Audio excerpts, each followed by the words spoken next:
This time we're at the Video Game Retro Market right here in the fine city of Norwich, and unbeknownst to me, I'm about to start a brand new collection. Game Pickup! Building the Games Room! World Tricks! Live Game Hunting! Oh yeah! Again, folks, and welcome back to a very special episode. That's because today we are visiting the very first gaming market of 2025 right here in the fine city of Norwich.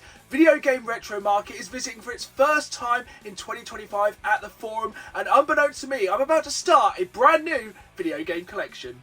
If you enjoyed this video, please hit that like button and please subscribe, as I put new videos out every Saturday night 5, as well as bonus content throughout the week, and I really want you folks along for the ride. This is just one of many video game markets we'll be hitting up over the course of 2025, and I hope you join me for the ride. Now, off to Norwich Video Game Retro Market.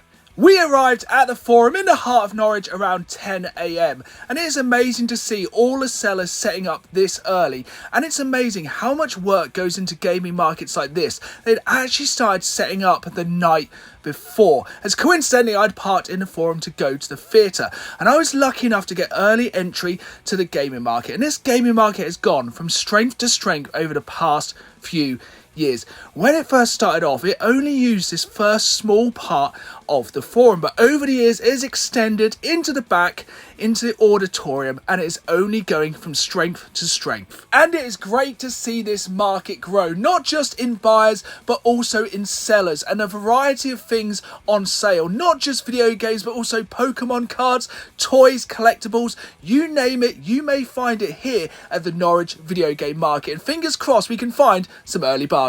You can see that growth in the range of items available here in this first store, which had an incredible selection of Lord of the Rings toys and an incredible selection of vintage trading cards. Now, I love vintage trading cards, and there were some super cool ones here, especially the Street Sharks one at great prices. But when it comes to anything retro and nostalgic, for me it has to be Teenage Mutant Ninja Turtles, and we have both the cartoon and the movie trading cards here. These were fantastic prices, but this was one of the coolest things they were selling, these packs of Gremlins trading cards. I've never seen these before. They were in big sleeves, so I think like a whole set in a packet. Really cool and very tempting to pick up. But of course, when I'm hunting at video game markets, I am mainly looking for retro video games, as these are some of the best places to find the best pieces for your collection. It didn't take me very long to find our first pickup of the day, one of my favourite consoles to collect for, the PlayStation 1, and a game I've been on the hunt for the longest while. A black label copy of Hogs of War. It's very easy to find kind of value copies of this game, or even games without the manual, but to find a CIB black label copy of this game for a decent price, I had to pick this one up. I have such nostalgia for sitting around a friend's house playing couch multiplayer of this game. It's absolutely fantastic. This store had some really good, heavy-hitting PS1 games for sale, but for me, I had to pick up Hogs of War, because I knew a high-demand game like this one would not stay on the shelves long. Like I said, gaming markets such as this one are some of the best places to find the best pieces for your collection. I've never seen this game in the wild. Need for Speed Shift Special Edition for the Xbox 360. I was lucky enough to pick up the PS3 version of this in CX a few months ago. This has kind of, rather than a steelbook, it has a tire book, for lack of a better term, a very rare, obscure Xbox 360 game. But there's some other really cool games here, such as Devil May Cry 4, the Steelbook Edition, all at really good prices and really tempting. But at gaming markets, temptation can be your biggest enemy. If, like myself, you only have a finite budget, when you're hunting at a gaming market, you need to be patient, as you never know what you're going to find later in the day. And you don't want to spend your budget too early and miss out on that must-have pickup later in the day. So it's all about patience, as you never know what's just around the corner. And even though there were some really nice Mega Drive games here, on my first trip around the gaming market, I'm normally just shopping around, seeing what's on offer, and especially having early entry today, I had the luck of having a little bit of time to shop around. But of course, if you do take too long to decide what to pick up, you may miss out, and that's why I had to pick up that black label copy of Hogs of War. But this stall had some absolutely incredible god tier PS1 rarities. Speaking of rarities, here's something you don't see very often. Nokia N-Gage game, including some sealed games. Now, I don't think many people had the experience of the Nokia N-Gage back in the day, and trust me, it was an experience. I actually got to play it when it first came out, as my friend had one, and honestly, I was very jealous he could play these games on his mobile. This stall also had some really nice box SNES games, including a rather minty copy of NBA Jam for a decent price, complete, of £28. But here's the thing, this is a game I see fairly often. It is a fairly common game, so I did decide to pass because remember, when I'm hunting at gaming markets such as this one, I'm looking for the real rarities, the stuff I don't see anywhere else, and I have a finite budget again, like I said earlier, so I don't want to kind of spend my budget too early and have FOMO for something later. Now this one was very tempting. This black label PS1 copy of Castlevania Chronicles, complete with the manual, for £155. Now I was very tempted to pick this one up, but this would have been my entire budget for the day. And honestly, as a Castlevania fan, this one is sorely missing from my collection, and I've got to admit, it did hurt leaving this one behind, as this is one you do not see very often. This stall had a really good selection of PS1 games. Another game you do not see very often here, War of the Worlds. I actually spoke to the owner of this stall and he said this is a pretty good game. It's one I've never played myself, and again, it's a pretty rare game with a fairly high price tag of 50 quid. But comment down below if you've played War of the Worlds on PS1. But it wasn't just PS1 rarities this stall had, they also had some really rare GameCube games, including Wario World, which is sadly missing from my collection, but it was missing the manual and I'm holding off for a CIB version of that game. Now I have a fairly sizable GameCube collection, but there's still a small selection of games which are missing from it, including Rampage, but that was the NTSC version, and Mario Strikers Football, a really good football game by all accounts. I haven't played it myself, but I've heard nothing but good things, and there's a lot of good Mario sports games on the GameCube, and the rarest of which is this game right here, Mario Superstar Baseball, with a price tag of £155, a rarity indeed. Keeping it Nintendo, check out this Pokemon Pikachu N64. Without a doubt, the cutest and best looking N64 money can buy. And again, keeping it Nintendo, a game sorely missing from my Wii U collection, Project Zero. This is one of the last big box per se Wii U games I need for my collection, and one of the more expensive games available for the Wii U. Of all the stalls this time at the Norwich Video Game Retro Market, this stall had not only some of the best conditioned SNES games here today, but some of the best conditioned SNES games I'd ever seen, including this game which I need for my SNES collection as a wrestling fan, WWF Raw for the SNES, and this thing was absolutely minty, but it did have a high price tag, £95. But here's the thing, when you are buying retro games, you are paying for the condition of these games. Yes, you can pick up a arguably quote-unquote mint copy of this game from CX for £55, but actually finding a mint copy of these games is getting harder and harder, and it goes to show, yes, you can buy a game which isn't in quite as good condition for a cheaper price, but when it comes to retro gaming, you get what you pay for. The more you're willing to pay, the better condition you're likely to find. Speaking of condition, check out this copy of Doom, which was mint for the Atari Jaguar.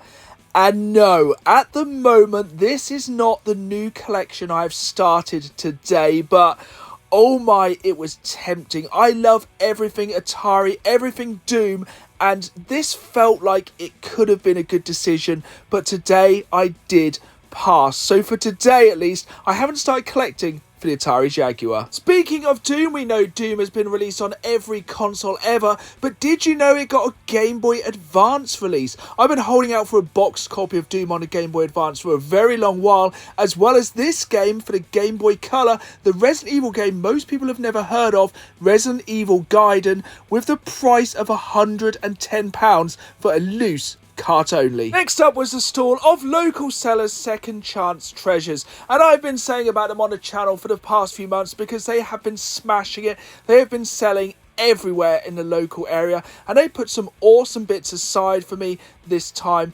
including these two Star Wars Episode 1 LCD watches and these incredible Fallout art prints, which they threw in for £10 for these three awesome items. They had a massive, and I do mean massive, selection of games for sale today. Now, I did go through these absolute stacks of games, and unfortunately there was nothing I needed for my collection this time, but something which was very tempting, and I may be tempted to pick up in the future, was this Dishonored 2 Collector's Edition, as this mask was a thing of absolute beauty. If I can find somewhere to display this and give it the home it deserves in the games room, I could be very tempted by this. If not, these giant Marios were absolutely incredible. Incredible is the best way to describe these laser discs. And once again, no, this is not the new collection I'm starting this time, but again, I could be tempted. But the only way I would start a laser disc collection is if I could find a laser disc player. Finding the discs is hard, but finding the player is nigh on impossible. But if you've never seen a Laserdisc before, trust me, these are a thing of beauty. Here it is then, folks, the new collection I am beginning today at Norwich Video Game Retro Market is for the Sega Game Gear. Yes, I am a glutton for punishment, and I'm starting to collect once again for an obscure console with difficult to find cardboard cases. If the 32X wasn't hard enough, I'm sure the Sega Game Gear is going to be an absolute nightmare, and I started my collection with this Donald Duck game. If you've been a fan of the channel for a while, you will know I'm going for a complete PlayStation 1 Platinum set. That's right, folks, every PlayStation 1 game released under the Platinum label here in the UK. I am one game away from completing this massive collection, and this week I found one of the rarest Platinum games ever released, and it's crazy that here at Norwich Video Game Retro Market I managed to find the black label and way more common version of Sheepdog and Wolf. Now, normally when it comes to Funko Pop vinyls, I can take them or leave them, but some of these signed ones were super cool. Like that April O'Neil one, absolutely incredible. There were some really cool examples of signed merchandise here, one of which really took me by surprise. So there's one here from Wonder Woman. I was thinking, is that signed by Wonder Woman herself? Unfortunately, no, it was signed by one of the directors, but very cool to see. Now, here is a GameCube game I've never seen before, R-Racing, and quite interestingly, this one also came with a demo for Pac-Man. Really cool to see, as more often than not, when you see GameCube games such as this one, which should come with a demo, the demo is missing. I'm not sure if this is a game I need for my collection, but if you've played it, let me know in the comments down below, as I've got to admit, it intrigued me, as well as this game intriguing me, Just Die Already, for the Switch. A very interesting game. We'd started a new collection here at the Norwich Video Game Retro Market for the Sega Game Gear, and this store had some really good Game Gear games, but only one of these came CIB, and that was the one I decided to pick up. But I also managed to build a bit of a bundle here, because even at gaming markets you can still build a bundle and save some bucks. Here's our bundle we've made then, and you may see a slight spoiler here for the PlayStation Platinum Trilogy, as yes, I finally managed to break the streak and pick up a PS3 Platinum here at Norwich. This is something I think all game collectors need for their games room, because these signs just really make boring IKEA shelves pop. This is definitely something I need to pick up in the future, but the sheer number of these I need is mind-blowing. Speaking of mind-blowing, it is mind-blowing how I keep finding games that I am missing from my PS1 collection, including this game right here, Marvel vs. Capcom. But at the end of the day, if I'm going to pay a premium price for that game, I'm going to pick up the best version of that game, which I believe is on the Sega Dreamcast, because some games can be very expensive and I'm not going to pick up multiple versions of that game, but I'm happy to pay a high price for a good game. But this is a game I will never pick up.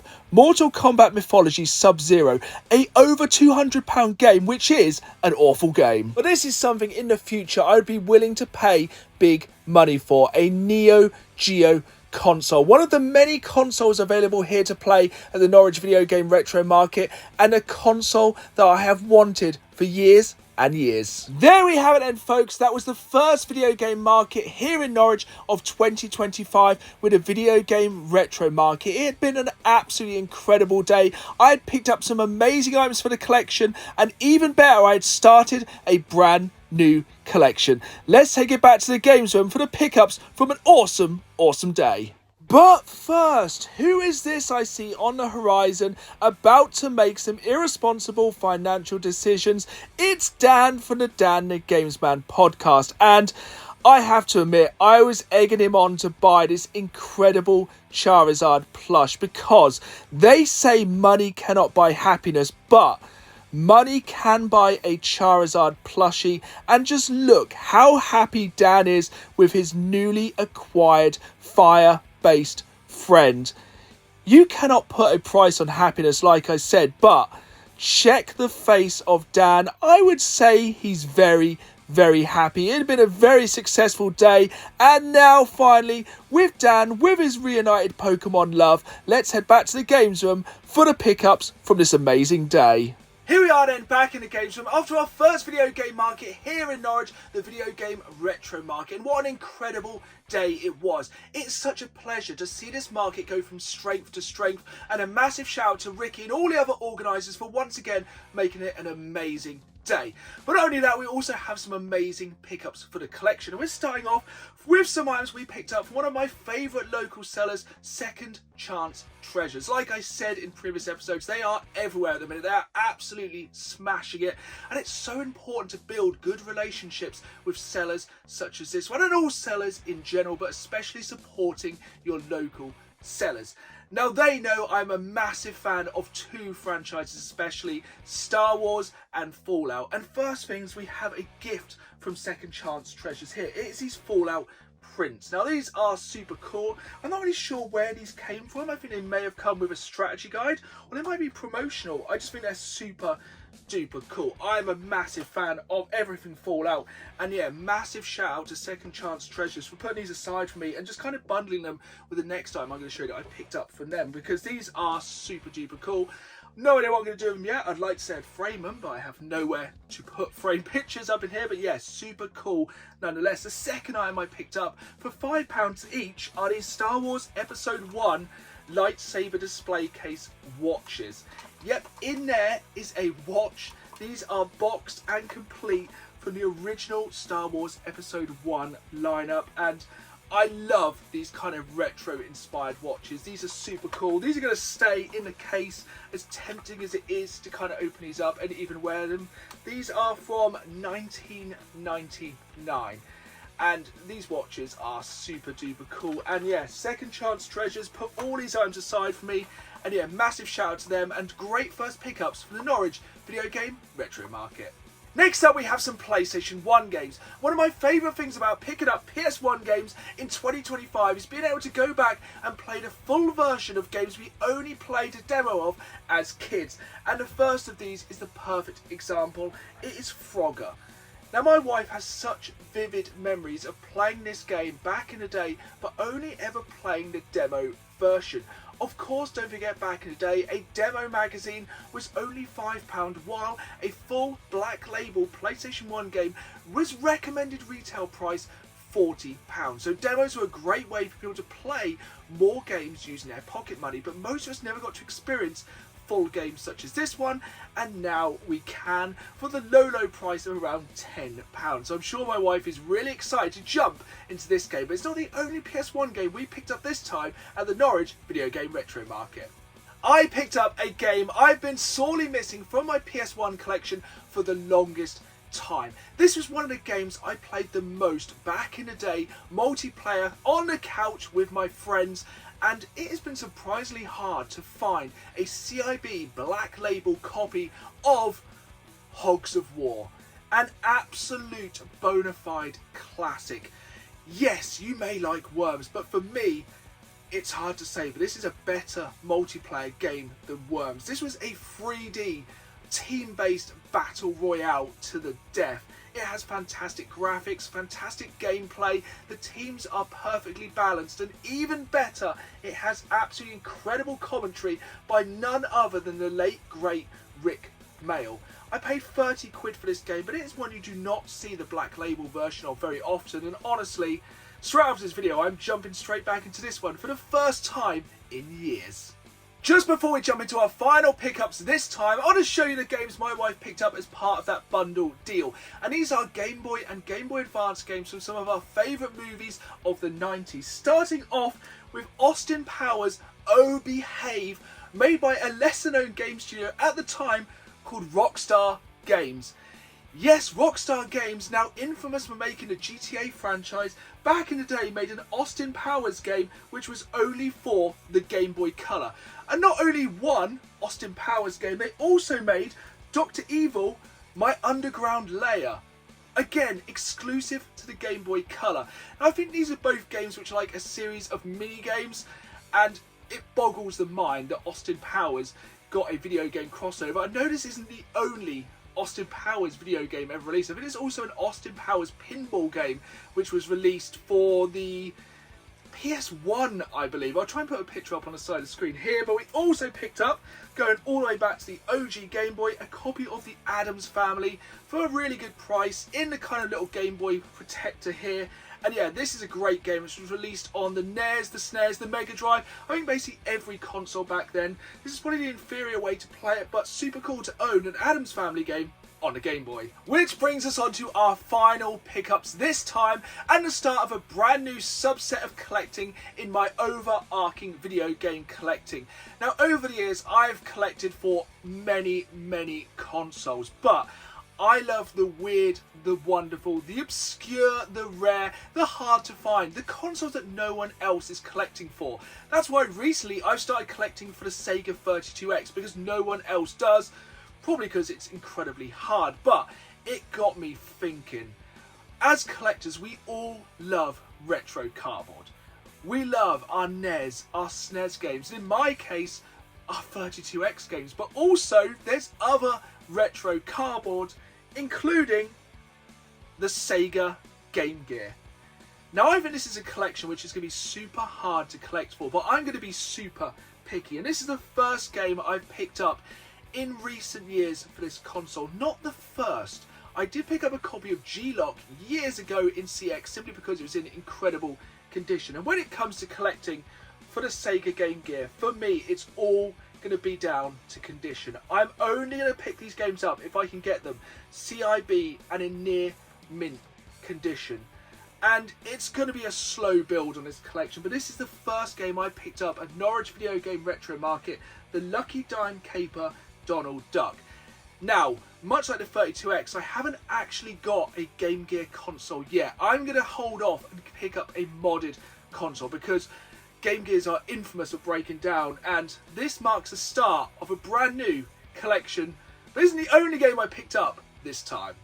As you saw then in the live footage, I picked up as part of a bundle deal this copy of Outrun Europa, and like I said, I'm only going to pick these games up if they are CIB and in absolutely minty condition, and this one definitely passes those checks. This is in absolutely incredible condition for a game which is over 30 years old. This is in incredible condition. So it has the plastic inlay, the cart, of course, in the box protector.